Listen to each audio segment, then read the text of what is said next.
Computer Science, MNIT Jaipur. Welcome you all. So now we'll start with our second session. The topic is Genome Informatics, and I again welcome Dr. Pankaj Yadav for the session. Over to you, sir. All right, thank you and welcome to the session second. It is more specific towards genome informatics. So in first session, it was like rather more those of you who have attended the session first, where we talked about importance of bioinformatics and where are the opportunities to work, right? So and what kind of data is available and what are different databases. So I hope my slides are visible. Dr. Maipal, can you confirm? Yes, it's visible, sir. All right, thanks.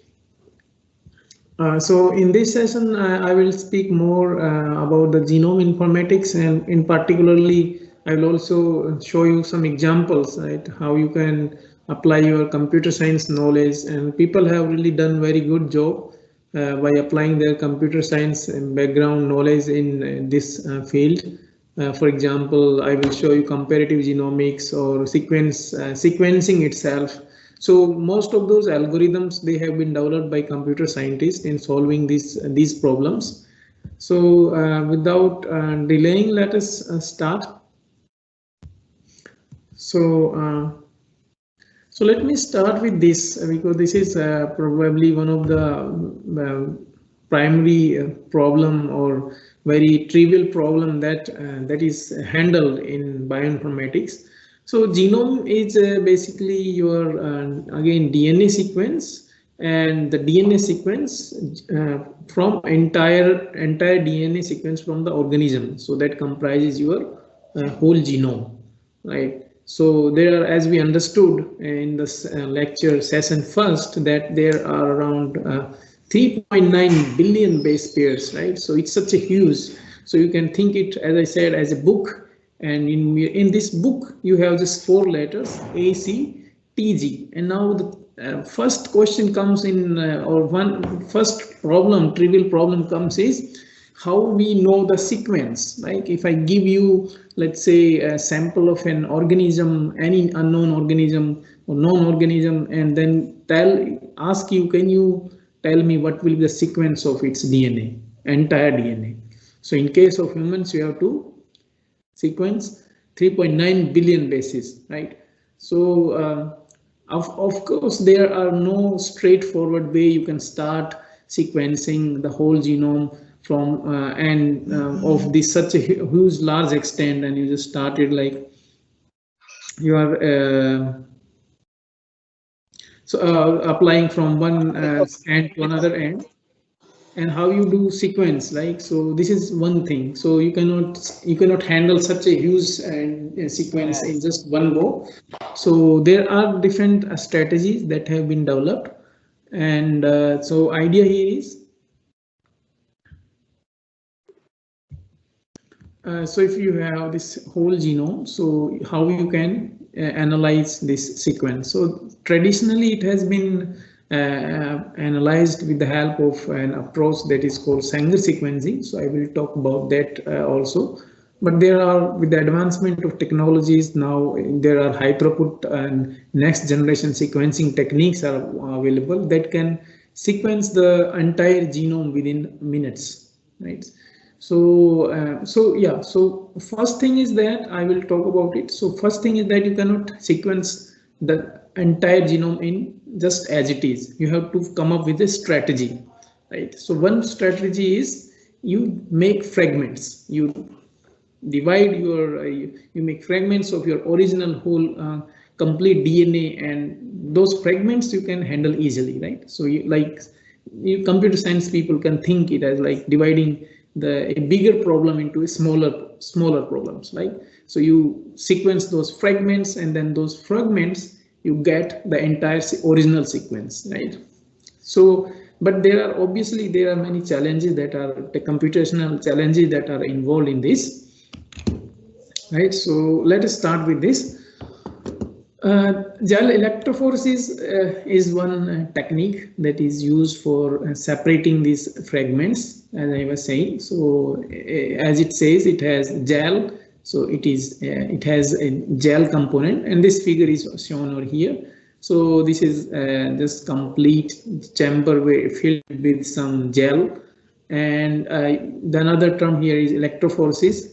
So electrophoresis, as it means, it is very novel. It is very well popular, and you can see also the scientist who developed it. It also got Nobel Prize, and it was you can say the basis of separation of mixture of molecules in a single gel by application of an electric field. So what you do is you put your sample inside it, and then you apply the electric field, so that this, because this ACTG, these molecules, they are biomolecules and they have charges, right? So they're compounds and they have charges, and based on the charges, based on the amount of charges available, they migrate into this electric field, and based upon their size, they settle out somewhere over here, some settle over here, some settle over here, some settle here, some settle here. So this is the overall the basic idea. So you fragment it, and then you put it into different these called the aliquots, and then you run it on the gel by putting it into the gel and apply the electric field. So depending on the size of this fragment, right, so it will migrate into this gel. And yeah, so in general, these molecules which have similar lengths. So let's say if I give you a fragment of, let's say, length 4 comprising of 4 nucleotides, let's say 5 nucleotides, so it will be settling somewhere near to that, because this depends upon the molecular weight, right? So molecules with similar lengths will migrate same distance. And so this is the basic principle. And then this is the traditional one I'm talking about, the traditional sequencing approach. But this has been, like, most of these have become now very outdated, and a lot of new techniques have come up. So this is the original approach that I'm talking about. And then these make DNA fragments that end at each base, then run gel and read off sequences. So you can then read it from, so there is a way you can read it from here backward to from bottom to up, and then you will be able to determine the sequence by following up. Because we already know how far this particular fragment will be traveling in this gel. So don't worry, I will tell you about more about how you can, if there are any questions. So let's say what I was saying is, so suppose that this is your original sequence. Just take an example, right? So it has ATCG, which has 1, 2, 3, 4, 5, 6, 7, 8, 9, 10, 11, 12, 13, 14, 15, 16, 17, around 17. So it has 17 nucleotides. So now sequencing this small, you can imagine, like, you can think it as a fragment of your original genome. Yeah. So you want to, let's say, if you are able to sequence this template, or this, you can say this small fragment, you will be able to, then you can compile, or you can do the assembly. So there are different algorithms to do the assembly of these fragments, and then you can obtain your original sequence. So what happens is here, so suppose you have to proceed with the sequencing. So what you will do is, so you will probably run it into your, or you will create fragments of this, right? So you will create fragments of this small in this sequence, and then you will put it to this gel electrophoresis. So so what will happen is, so you will have 4 kinds of bases. You will have either C, A, T, or G, C, G, A, T, or C. And so those fragments which ends with the ATC, G, those ends with the G, they will come up into this bin, and those with ending with the A, they will come at this bin, and those ending with the T, they will come up in this bin, and so on. So C will come in this bin.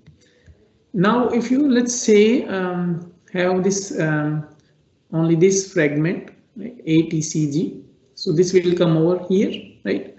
So you make all these fragments, and then you can have either you can have what are other possibilities. You will have A, T, C, G, T, G. So those which are nucleotides which are ending with G, right, fragment, they will be coming up in this bin. So this is just another representation of this gel picture that I'm showing here. So this ladder will be formed, right? So you can see all those ending with the A will come up here. So you can see only 1, 2, and 3 possibilities are there. So one, you can have only A, or you can have from this fragment to this fragment, or you can have from this fragment to this fragment. So they will come here. So what one idea or one hint you get is that you how many times G is appearing in your in your template sequence. So you can see 1, 2, 3, 4, 5. So you can get an idea how many times it is appearing. So if you look 1, 2, 3, 4, and 5. So G is appearing 5 times. So likewise, you also do it for A, T, and C. And then now the next challenge is to now do the overlapping, the assembly. So from these, given these kind of libraries, you can call that C library, T library, or A library, and G library. From these libraries, how do you assemble and come back to this sequence? So this is the challenge. So this is, you can say, the problem. And computer science people already have many string search algorithms, and they have graph theory algorithms. So they can apply easily on these libraries and try to come up with an optimal solution and see whether they are able to produce this original sequence or not. So I will also show you one algorithm based on graph theory. So now, as I was saying, if we talk about this whole genome sequencing, so the challenge is definitely the size, right? So most genomes are enormous, and in terms of computational challenge, it is difficult to handle base pairs in the number of billions for humans, for example. And for current sequencing technology only allows biologists to determine maximum about 10 raised to about 10 raised to about 3, that is 1000 base pairs at a time. So this leads to some very interesting problem in bioinformatics. So this has nowadays even increased. So I cannot tell you the exact number, but this has slightly increased. But still, comparison to the whole genome, it is nothing. So idea, as I was saying, is you just if suppose imagine this is your whole genome original. So you create fragments, right? And then also another challenge is to map these fragments to the original template. So this is called physical mapping. So which fragment belongs to which region of the genome.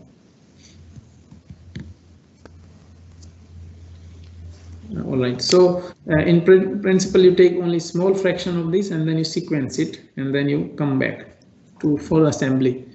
So I will also talk about in follow-up slides about this about this algorithm, but let us see first this one. So how these genomes are also determined using a technique called as shotgun sequencing. So computer scientists have played an important role, as I was saying, in developing algorithms for assembling mainly for such data. And it is like putting together, you can draw an analogy now. So you can draw an analogy of this problem to jigsaw puzzle problem, where you have millions of pieces and you want to with a lot of blue sky. So you can say you have to like create this, you have to recreate that from the given pieces. So this is very similar kind of problem. So your DNA, like original DNA, if you think of like an abstractive view, is like this, right? So from there you create and generate the fragments, and then from fragments you you analyze or sequence these small fragments, and then with the help of this shotgun approach, and you then align these continuous sequences to arrive to the original sequence. So you ended up generating this final sequence. So this is overall overview of this sequencing phenomenon or sequencing problem. And let us look at these steps a little bit more in deeper, right? So what are these different steps that are involved? So as I was saying, right, so when you have, suppose this generating these fragments is not a difficult task. You can generate it very straightforward. There are many ways to do it. There are mechanistic ways, there are enzymatic ways. You can create those with the help of enzymes. They will cleave the fragments into at a particular site or particular length. And there are also mechanical ways to produce these fragments. And generally what happens is, and we do a lot of there are a lot of other steps that are done to, like for each fragment there are multiple copies generated. This is done to increase the accuracy, or to increase the depth of coverage, we call it. And so that we can have an accurate information of the sequence at each position. So these steps are done with the help of this PCR techniques, polymerase chain reaction techniques. Then they are done in laboratories. And so what happens is that you once you have these fragments, so you look for the overlapping fragments, right? So these overlapping fragments, they are generated, as I was saying, with the help of this PCR technique. And so for a single position, right? So even a single position is covered, or you can say is represented by different fragments. So idea is that, so you can have this overlapping sequences. So for example, this fragment and this fragment, they are overlapping with so much of this length. So this sequence of this fragment is overlapping with this fragment. So this is the amount of overlapping between these two pairs. And if you just look at across these different fragments, you can say the reads they call. So these fragments are also called reads. From each fragment you generate reads, and then these reads, you can say they capture a lot of in-depth information. So how many times a given position is covered, right? So for example, here you can see this part is covered 4 times, this part is covered 2 times, and this part is covered 3 times, and so on, right? So one can calculate an average number also, right, for different positions. Likewise, so these are called overlapping fragments, are all reads are also called quantics, and this is what this term is depicting. So basically what you want to see from this different, you can say from these different fragments reads, what you want to get is this quantic, this you can say the assembled quantic, where you look at the overlapping information and then you try to come up with a single sequence that is encoded, or you can say that is represented by these different fragments. Okay, so you come up with this contigs first, assemble contigs, and then you assemble these contigs and get your original sequence, right? So this is the idea, and there are different algorithms that are available nowadays. So one can apply those algorithms, and one can go back and generate these sequences. And nowadays those machines that come, sequencing machines, those comes they in the market, whether it is coming from Illumina or there are also other, Agilent is one player. So you can those machines directly, what you get from the machine is nowadays is this sequence ACTG. So you feed in your sample, and in the output you will get those sequences. So this algorithmic part is already inbuilt within these machines nowadays. All right. So as I was saying, so let me just to give you a flavor of this algorithms part. So how what is the like one possibility is one type of algorithm that has been developed is you can like consider the simple model of DNA assembly is based on the graph theory's shortest super sequence problem, right? So what is the problem? So given a set of sequences, so those fragments or reads, right? So can you find a shortest sequence? There is imagine also remember that there are some overlaps. So can you find shortest sequence as that such that each of these original sequences is a subsequence of this big S, right? So this is like a problem, a formal problem that is defined. Now, if you look at, so if you look at for overlap between this prefix and of one sequence and the suffix of the another problem, another fragment, another sequence. So suppose you have three sequences like A, C, G, T and C, G, T, G, C and T, T, A, C. These are three reads or fragments you can say that are available. And now what we want to see is we want to check where is we look for the overlap between the prefix of one sequence and the suffix of the another one.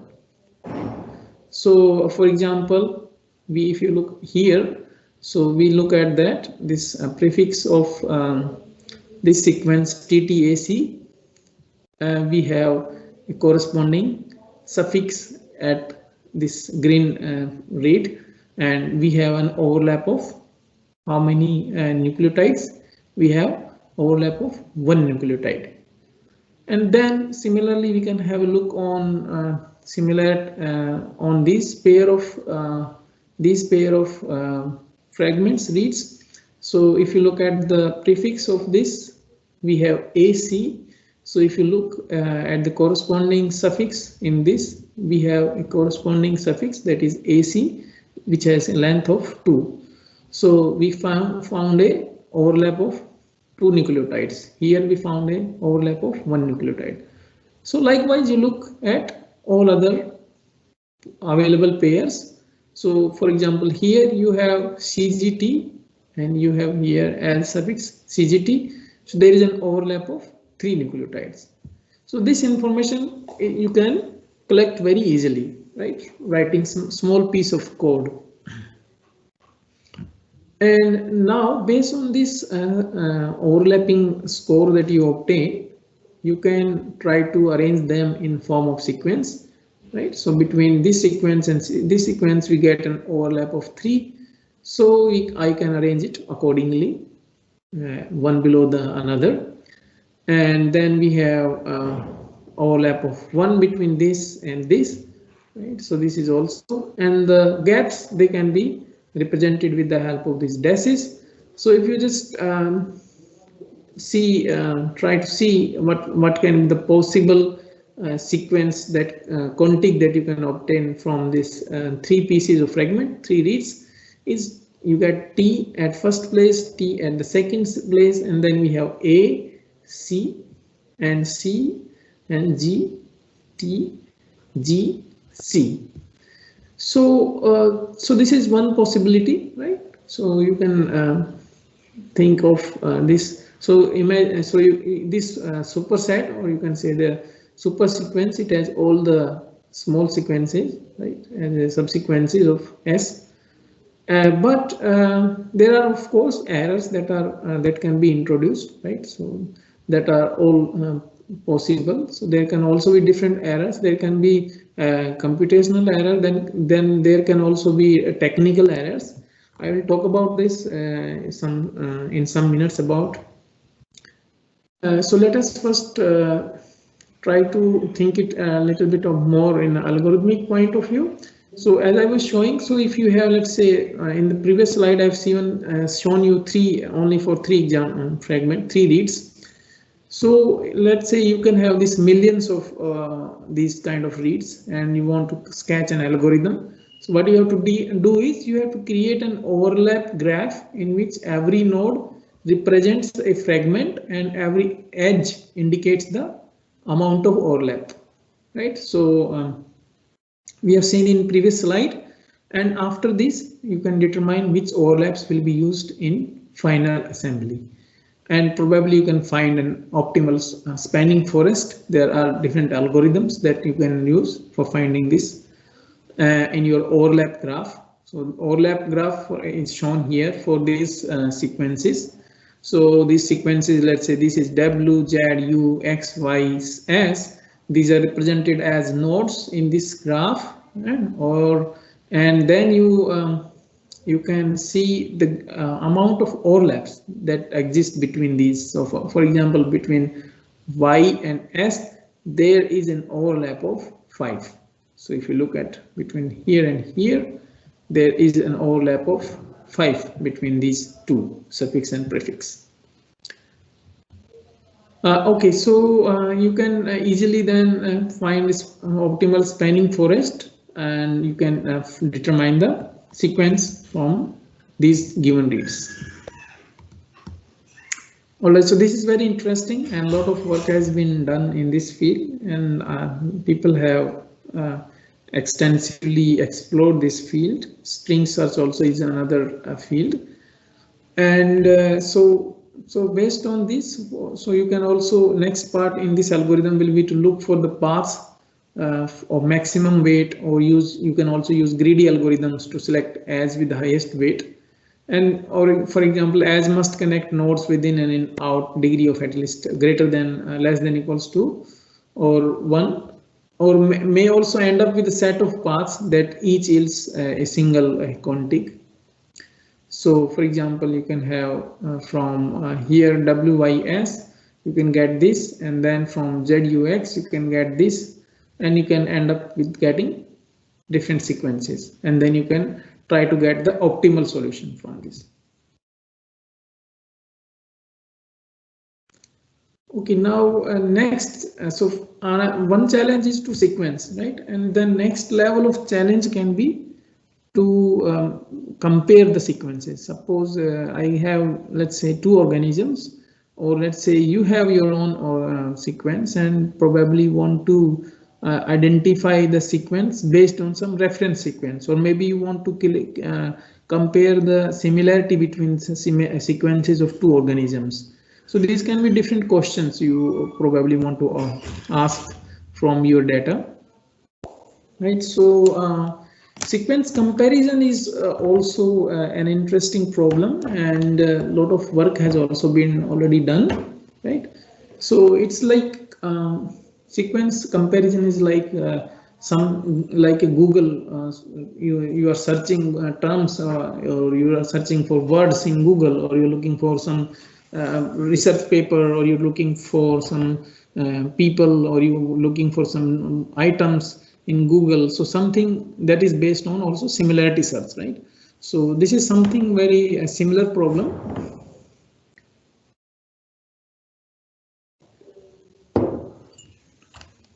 So here what you have is you have a given new DNA or a protein sequence, and probably you would like you will be interested in searching the databases for known sequences for similarity, right? So how many probably will, if you don't know from where from which organism the sequence is coming from, so you other organisms which have found similarity to your input sequence, and this is some score based on the similarity, right? 99% or 99.9% similarity from the database sequences, right? So you can probably get some idea, okay, this source or the template sequence probably comes from this organism, which previously was unknown to you, right? So that is one kind of problem. And then sequence similarity can provide clues about the function also, and also about the evolutionary relationships. So that is also, we have also seen in this phylogeny tree that is created to look at the evolution relationship between different species. Right, so then there are different databases, such as we already learned about those databases, right? So GenBank that comes from NCBI, for example. The databases such as GenBank are really big and for manual search. So they, for example, they have in order to search efficiently, they have developed various algorithms now. So the things are really fast now. So you just put in your sequence, paste in your sequence, or you can also upload your sequence in the form of a file, and then searching is you can get the results within seconds. So sometimes it can also happen that you do not get or expect exact matches. So for example, not really like in Google, but you can say that there are some mutations or insertions, deletions, like these are different forms of changes, different events that can change your genome, right? So genomes are not static, they are dynamic. They can change with the time. They can change also during generations. So this can be brought about by these changes can be brought about these events like mutations, insertions, deletions, and there are also other possibilities. And then also it might happen that you do not get an exact match because probably there might be some error, as I was talking when I was telling you a few slides back that sequencing itself, when you're doing sequencing, there are several technical and biological errors that can happen. So there can be human or machine related errors that can happen during the reading of the sequencing. For example, when you are preparing the gels, there might be some contaminations or things like that. All right, so what I was saying is that genomes are not static, and basically there are different events that can happen. So just to give you some, because there was also question in the first session that what are the events that can make you genome change, or what are the events that can cause different polymorphisms in your or mutations or changes in your DNA or your genomes. So there are different kinds of mutations that can arise during the replication process. So I hope you can recall from the previous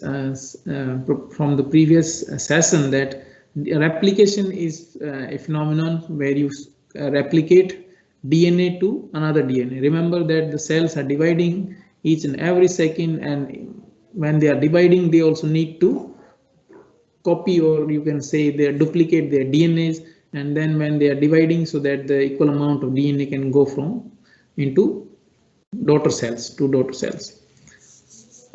So during this phenomenon, this replication phenomenon, there can be several things that can happen. There can be a point mutation. Point mutation means at a single nucleotide there might be some changes, right? So, or there can be changes on a set of nucleotides or set of positions, not a single position, but there can be a change in the set of positions. So point mutations includes deletions, right? So for example, you can have deletion or you can have insertion, or you can have translocation. So these are all part of insertion. So you can in translocation one part, or you can say one region of the DNA gets inserted into another region, and whereas other region got translocated into other region. So inversion can also happen. You can have CDE to EDC. So these kind of events can really happen, because as I was saying, that DNA replication is more vulnerable to such kind of errors compared to transcription, where the DNA gets transcribed to RNA. So these are different things that can happen, which makes actually your DNA a little bit more dynamic, let's to say, and because it is not more, you can say, static, or it does not have the same set of you can say same order of sequences. But apart from this, there can also be some errors that happens from that can also happen. So, for example, in addition to errors that can arise during the sequencing process, the error rate is generally less than 1% over the first 650 bases, and then rises significantly over the remaining sequence. So this is just one finding that has been observed in this publication. And a hard to read gel, for example. So gels, basically what we are doing is we are getting all this detail from this gel electrophoresis, right? So remember, this is the most traditional way. So where you can also there might be some errors. So reading from the image might create some error. So arrows marks locations where bands of similar intensity appear in two different lanes, but there might be some technical or algorithmic errors when you are reading from the image to the numeric data. So machines can also make mistakes, of course. Right. So yeah. So I was talking about the new challenge, that is sequence comparison, right? So how do we let's say compare? Now the question comes. So what will be our algorithms, or how can you put in your computer science knowledge in this problem? So I think there are a lot of work that has already been done by people, and not probably in biological field, but people have already done such kind of similarity search, even in text mining, and also in image analysis, where people look for similarity between images. So this is kind of a similar problem, where you look at why not just line up the sequences and count the matches, right? So this probably will be the most straightforward way. So you just line up, but the challenge is now from where to start. So if you start from, let's say, from just exactly from where you feel first nucleotide in both the sequences, or would you probably skip a few nucleotides in first sequence and then you start aligning this with your another sequence? So there are many things that can happen, right? So there are many possibilities. How do you align? And sequence alignment itself is a very big problem, and a lot of algorithms, as I was talking about BLAST, and also now other versions of BLAST that are available. Like there are Needleworms algorithm, then we have this Watersmith algorithm. They have been very well used in this solving these alignment problems. And so one possibility you can see here is shown, that why don't you just line up sequences and then count where are the matches, right? So this is probably the most straightforward, right?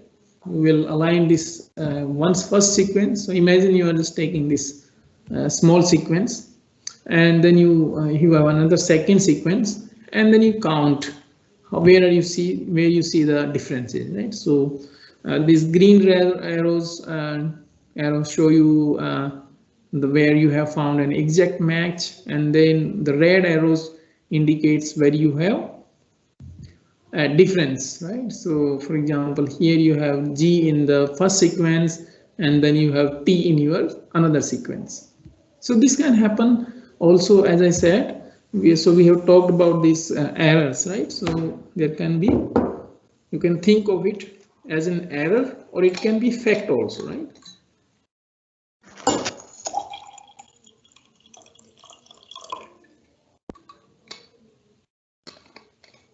All right. So what can be the error? So it can be machine error, or it can be a biological error that happens due to even a true phenomenon, such as translocation, insertion, deletions, events like that.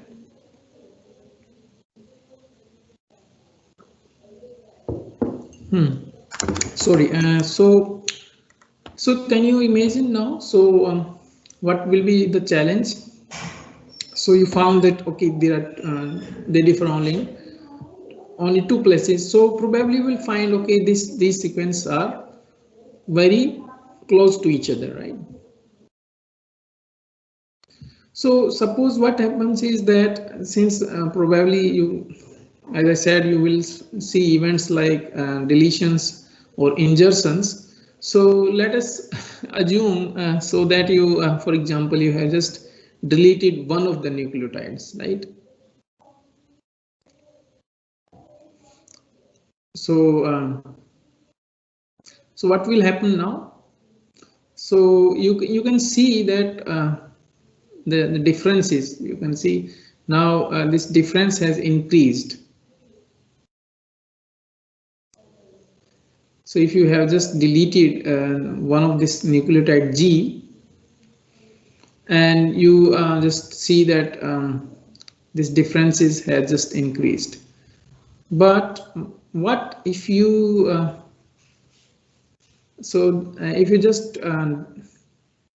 if you just insert our A here, let's say, and just imagine, and you try to shift this, or you can say you start from the next from the first letter of the second sequence and try to align with the second letter of the first sequence, and then you see that it has just got shifted.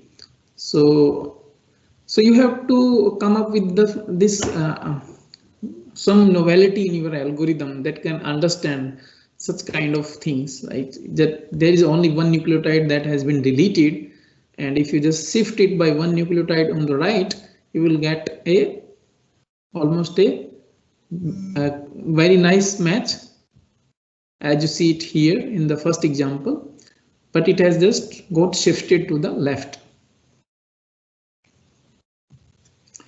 Okay, so now you can see, if you quantify the differences, you get a difference of 8. So you might conclude that these sequences are entirely different, but that's not the truth.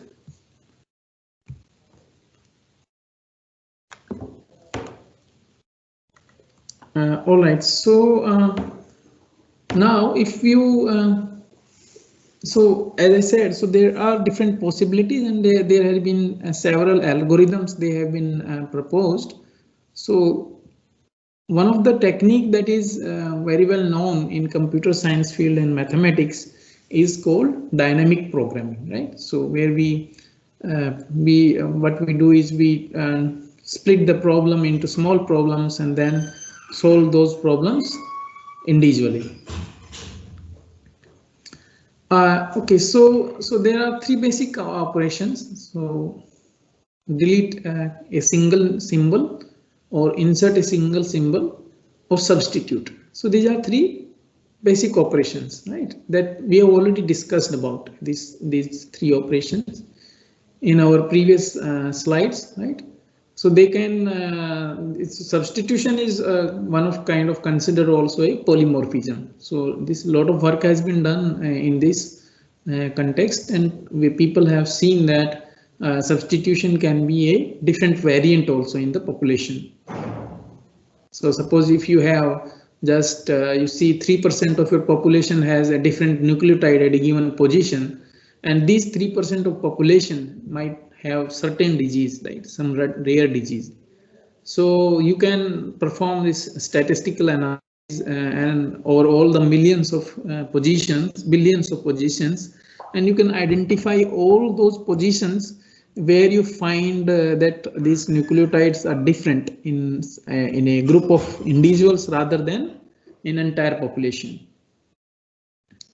And if you see that these patients and those who have different nucleotide at these positions, whether they are affected by any disease, so you can kind of draw some association between these positions with have different substituted nucleotides and outcome of interest that can be a disease. So you can perform that kind of analysis, and people have performed all those analyses on different diseases, and a lot of interesting findings have been observed. And so as I was saying, so what will be the goal here? So let's say we have two sequences, and now our goal will be to find the shortest series of operations needed to transform one into another. So that is how a computer scientist will think, right? So if we have two sequences, how will I modify one of these sequence by performing these operations: deletion, single, symbol, insertion, or a substitution. If I perform any of these operations, what will be this? What will be the? So we perform minimum number of these operations, and how after performing these operations can we transform one sequence into another sequence, right? So this is easy to understand. So I started with this simple overlap. So as you understood that this simple overlap, as we see in the previous slide, so this lineup, this alignment does not works all the times. Now, so what I was saying is, so you have to find this sort of series of operations, right? So, for example, what happens if you delete T from this sequence, right? So, what will happen? So, when you delete T, and then you will end up with this equation, right? So, if you just delete T, this T, so you will left only with the A, G, C, and T, A, T, A. Right? So you're deleting this sequence T. And what can be the next operation? So what if you substitute G for A? So let's say what you will get if you substitute this A with a G.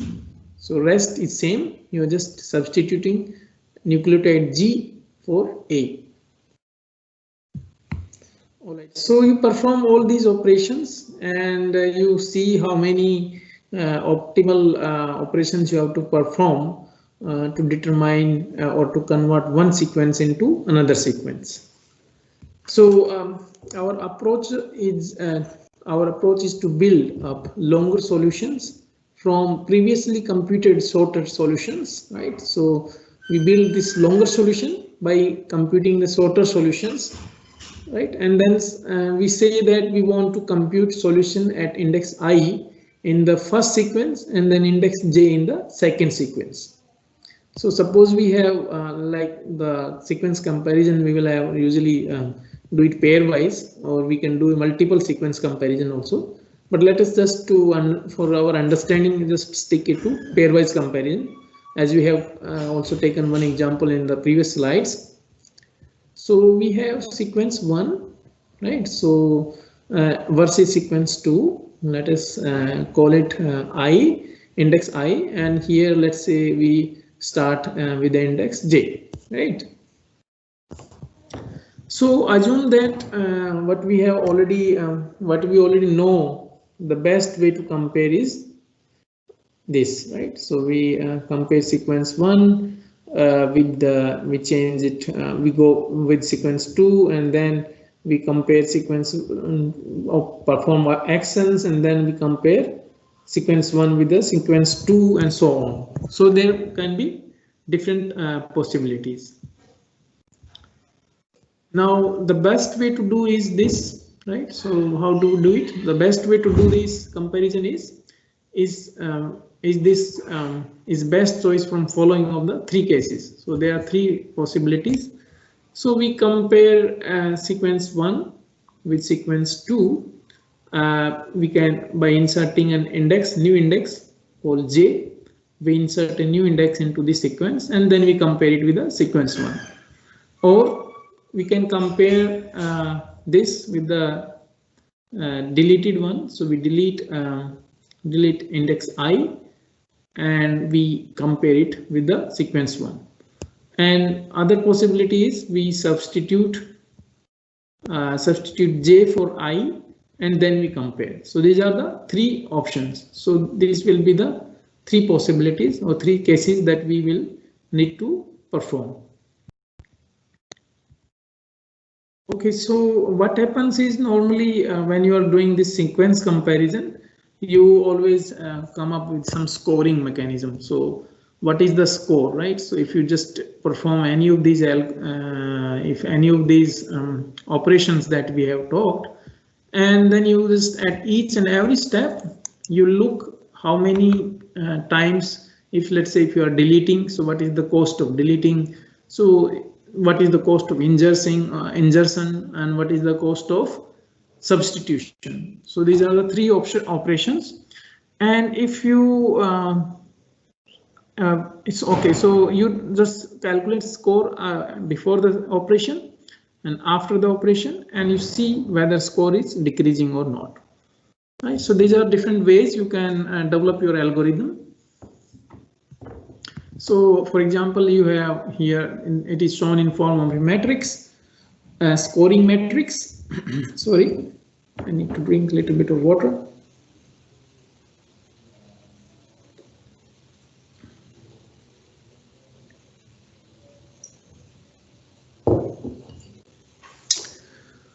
All right, so sorry, I was talking about this scoring matrix. So here on this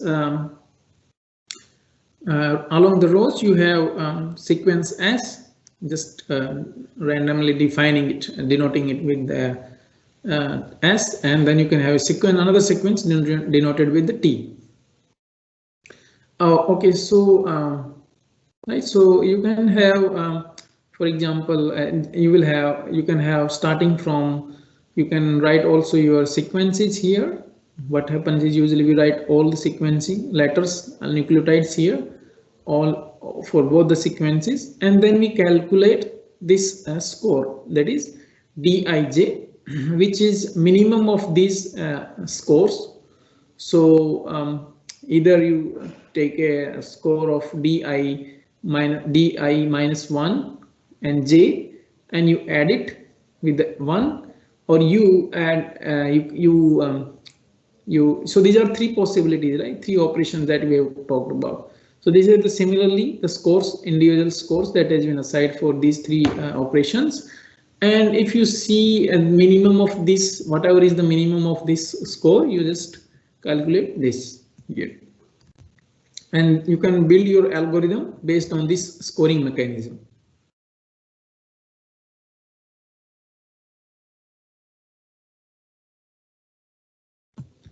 All right, and just to mention this, this will be if you find this a match, you will if you find a match, you give a 0, and if you don't find a match, you give a score of 1. So there are different scoring mechanisms also that that are available, but this is just one strategy. And this is how this scoring matrix will look like. So for this, just to show you how this scoring matrix looks like.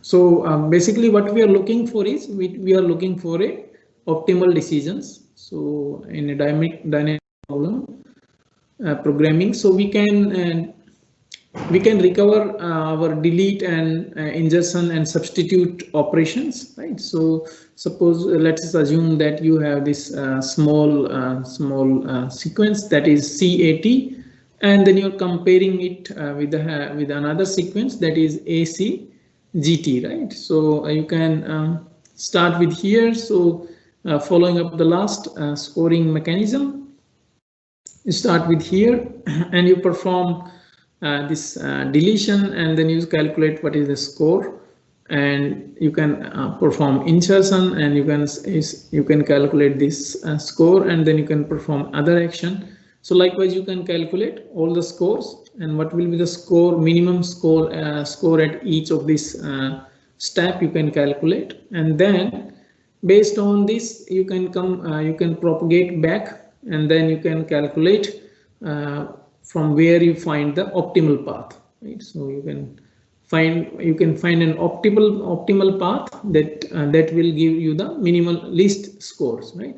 So starting from here, you start with 0, then you go to from here you have two possibilities. You see -1, sorry, here you have only 1, so you have -1 and then 0 and then -1 and so on, and you reach here. So this in this way you will be able to find an optimal alignment for your given sequence pairs.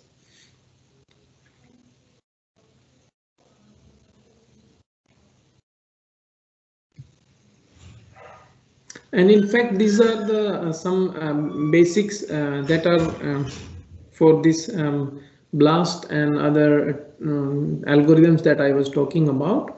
So you will, if you are interested in more learning on this, there are different algorithms that are available. You can all have a look on those algorithms, like Needleman's algorithm or Wordsmith algorithm, that build up on these paradigms. And so remember, we have discussed two problems so far. So we have discussed a sequencing problem, right? And then the second problem that we have learned about is sequence comparison, right? And now there, for example, there are some other problems such as sequence rearrangements, right? So how do we rearrange our organisms, like? So recall what we have seen earlier. So what we have seen earlier is this picture in our session 1. So how do we compare, let's say, this mouse data or mouse chromosomes with the human chromosome, right? So this is called genome rearrangement. And we know that 99% of these mouse genes have homologs, right, in human genome. So means this 99% similarity you can see in terms of genes when we compare this mouse and human data. So this is one interesting finding that has been obtained from with the help of this sequence comparison approaches. So this is, you can say, an application, right? So a lot of other examples you can find. So before this kind of work, then it was difficult to draw this this conclusion on similarity between the different organisms, right? So you can see this 99% similarity. So that's why if you probably those who comes from non-biology background, and they probably heard that most of these studies that are done in experimental data is done on taking mouse as the model, right? So this is probably, this is one reason that there is a similarity of 99.99%. But there are also some other advantages, like the mouse is easy to handle, right? And the growth cycle compared to their other organisms, they have even higher similarity with the humans. But doing experimental work with those organisms is not easy, and also not cost effective. And let's say for also another information that I want to give you is that 96% of these mouse genes are in the same relative location. So that is also an interesting finding, right?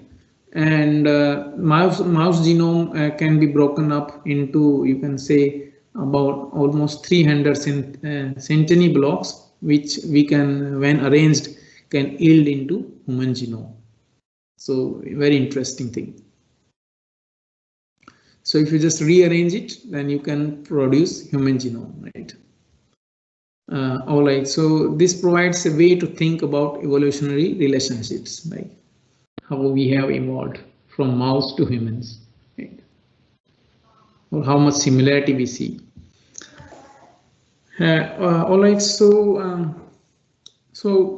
how do we do that? So as I was saying, no? So in the list, this observation, like how we can build these evolutionary relationships by rearranging these human genomes, right? So there are a lot of work that has been done in this context, and I would like to share you with a little bit of this. So for example, this work that has been done that is based on reversal distance, right? So so for example, you start with this human chromosome X, right? So and if you just cut and just reverse it, cut and reverse means you just take out this and just probably reorder it. So just call it just new order will be your 3 will go here and 2 will come here and 1 will come here, right? So this is one action. So you can see one set of action, you can call it. And then in the next action, if you if you just cut and reverse these new set of you can say blocks of chromosome or blocks of chromosome X, then you ended up with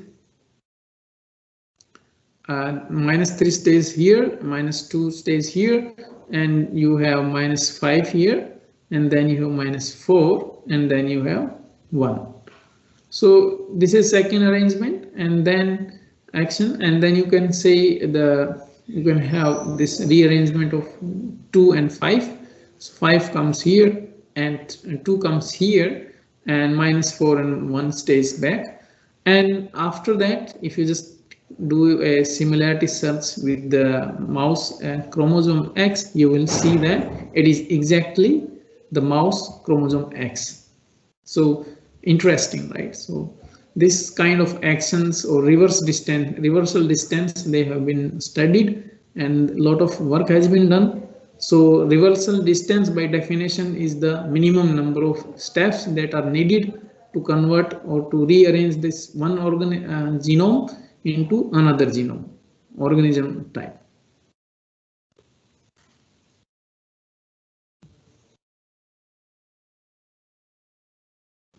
And there's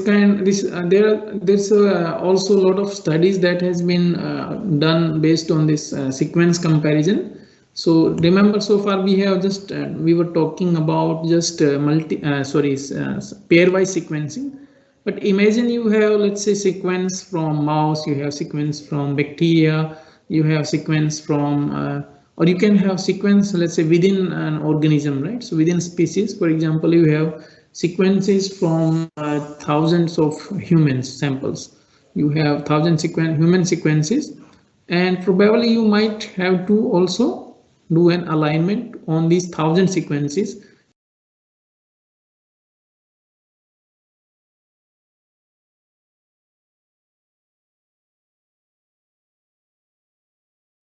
Yeah, I was just talking about this building this tree of life.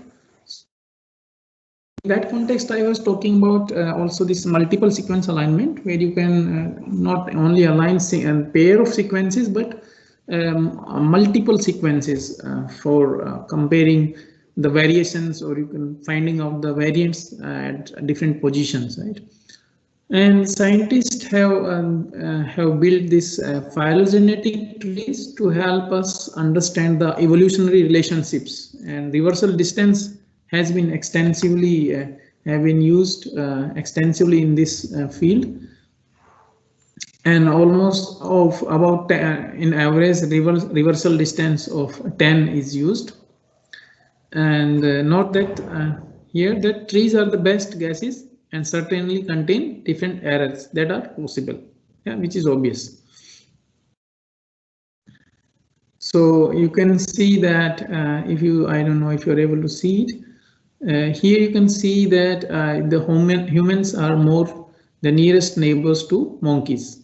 So this is also very well known. So based on this phylogenetic trees, reversal distance uses, this kind of tree has been generated and been validated. So let me just pick the laser point. So I was pointing out here. And other interesting findings have also been observed when you look at this, compare this this animal kingdom, and you find that similarity, for example, between this chicken and this penguin is obtained. So this kind of similarity, interesting similarities, are also been found. Okay, so let's go to another important theme or kind of data that can be generated, right? So far we have, let's say, focused on two similarity search problems, you can say, and sequencing problems and similarity search problems. And another set of range of problems that exist in genome informatics is DNA microarrays. So some people were asking in session one about this DNA microarrays. So since nowadays not a lot of things have been revolutionized and technologies have emerged so fast that you can study thousands of genes, information on thousands of genes in just one experiment. So you in the initial stages of the sequencing, when Sanger sequencing was started, then at that time only few let's say countable number of single genes mainly were studied. But now with the advancement of next generation sequencing technologies, one can study thousands of genes in just a single experiment. And DNA microarrays. So microarrays are basically you can think them as a chip, like an array where you can find small wells inside it, and you have probes that are attached to these wells, and you can easily identify which genes are expressed in a given condition in a given organism. So these are small wells, each of these wells arranged in the form of an array, and each of these wells have a unique you can say identification DNA attached to it. And what you can do is you can study which differential expressions, and you can allows simultaneous measurements, as I said, of the transcription level. So transcription, remember, transcription is a process of converting from DNA to RNA, and you can study how many of these transcripts are available for every gene in a given gene. This is called gene expression. And you can also study differential expressions. One can study it in different conditions or different time points. We probably want to study how the gene expression is changing in the day or in the night, right? So daytime, which genes are expressed, in the night time, which genes are expressed. So such kind of experiments can be performed very easily with the help of these small microarrays. So as I was saying, that each of this well is attached with a identification marker, you can say. So if you put your samples, if you spread your samples over it, these will hybridize, or hybridization is a process of, you can say, where the complementary or sequences bind to each other physically. So as I said, this one microarray chip can host have around 10,000 genes, even more nowadays. Data can be obtained much faster within minutes, and not only obtained, but it can also be processed. And you can find so what happens actually is that if you find that a particular gene is expressed, then this will bind to this underlying in this complementary sequence in this well, and this will be so all the sequencing can also be tagged with some fluorescent dye, so you can easily identify which genes have bound or which genes have not, which genes have bound but they have not expressed. So you can easily identify these three different categories. So those which are greens, they are repressed, or you can say red, these are induced. So coloring is also usually in context of gene expression. This is green means upregulated, red means downregulated, yellow means no change in the expression levels. So these kind of things can be done with the help of this expression data arrays. So what you get is an image. So after this hybridization is done, you just put it through a fluorescence microscope, and you will get this green and yellow nice colors, and these images can be then read by the scanner, and the scanner images can then be processed with the help of computer algorithms, and then these computer algorithms can then convert this imaging data into this nicely text format or CSV format, you can easily understand which of these genes have been expressed in which condition. So these are very standard, and a lot of interesting work can be done with the help of these microarrays.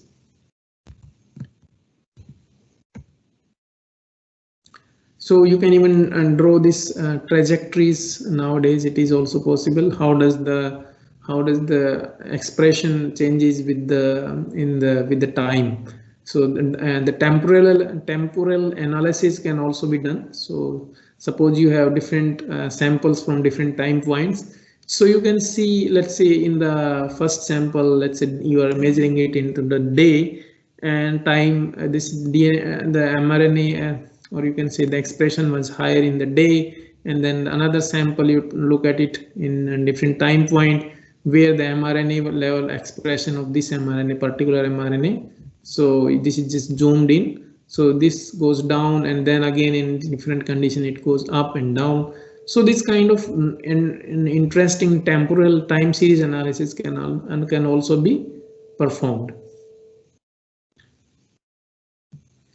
So you can track the samples over time to see changes in gene expression, and this is the same information that listed here. You can track two different samples under same condition to see differences in their gene expressions, right? So these are all interesting things you can find out with the help of these DNA microarray experiments, and then you can have each cell that represents one gene expression over time, right? So that I already explained. So you can so this each well that I was saying, they also call it cell.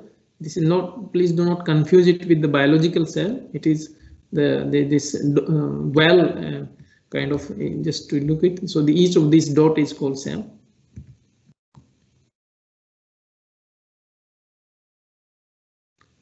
All right, so very interesting visualization can be drawn. And now just to give you some flavor of what kind of analysis can also be done, downstream analysis can be done on such kind of data.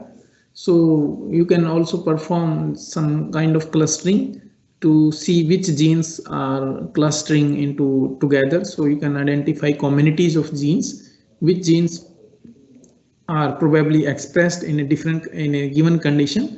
So what happens in biology is that you will always find not a single gene is involved in some biological mechanism, but a given set of or a community of genes is involved. So you can perform this on this your expression data. You can perform this k-mean clustering, for example, is a one way to organize this data.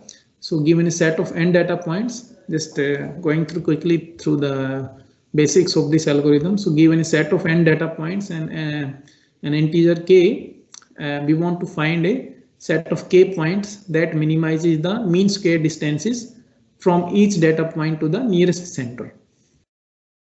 So algorithm will k-mean algorithm will look like this. So you choose k initial center point randomly and cluster data, and you calculate new centers for clusters using points in cluster, and then you recluster all the data points, all the data using new center points, and you repeat, right? So you repeat second two steps until you see until no data points changes clusters, or some other convergence criteria can be also defined.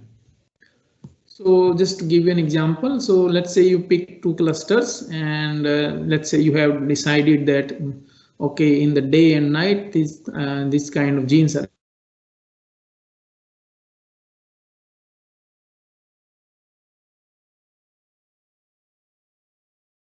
of clusters, and let's say you pick k equals to 2 and then centers at random, and then cluster data around these centers points, and again you just recalculate these centers based on the current clusters and so on. So this algorithm will converge at some point, and you will find this optimal clustering until there is no changement. So you can nicely see, right? So these two green and red clusters, they are appearing. So you can easily perform this kind of analysis on the DNA microarray data and you can just say, okay, yeah, this cluster seems to be the cluster of genes that are expressed in the daytime, and this cluster of genes and they are expressed in the night time. So this kind of biological inferences can be made, and this can give also some hints, right? So you can also think it as not even day and night. You can think of as healthy individuals, and you can also consider them as the diseased individuals. And you can see, you can compare the gene expression profile of the healthy and the affected patients, and you can easily draw interesting biological conclusions.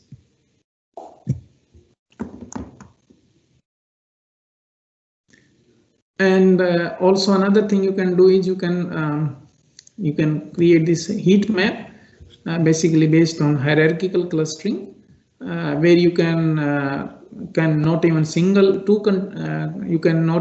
you just not have two conditions like day and night or disease or healthy. You can have several conditions, like, so you can arrange it in time. You can say it as dendrograms. You can have two categories of dendrograms based on the genes. You can find similarity between the gene profiles, which genes are expressed together, and you can also make another set of clustering, hierarchical clustering based on the samples. So you can probably have clustering based also on the samples along the horizontals. So here just it is shown on the different genes. So you see that these green regions, or you can say these regions, they are expressed. They are these different genes that are expressed similarly in this set of experiments or set conditions. Here also you can see E region.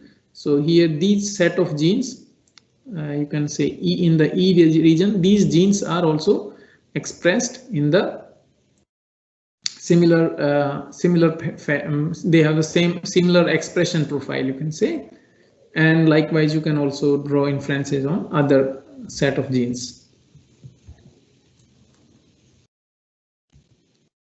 All right, so I think this is my last slide for this session.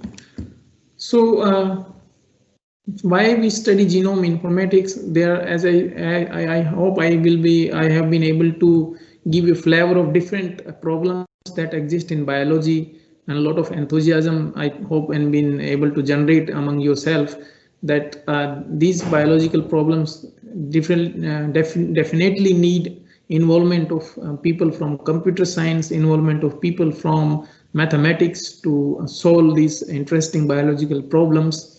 And genome informatics is definitely one of the green areas, and you can answer many questions that has still not been answered, and opportunities to make fundamental contribution exist in this field. And you can stretch your creativity and problem solving skills, and you can also make cross-disciplinary teams, work with interesting people, interesting biologists if you come from computer science background, or work with computer science people if you come from biological background. And as always, I emphasize that inter or cross-disciplinary learning is definitely important and it's needed for solving these kind of problems. And your participation will definitely unlock the mysteries of life itself, and we will all together will be able to make this world a better place. And with this, I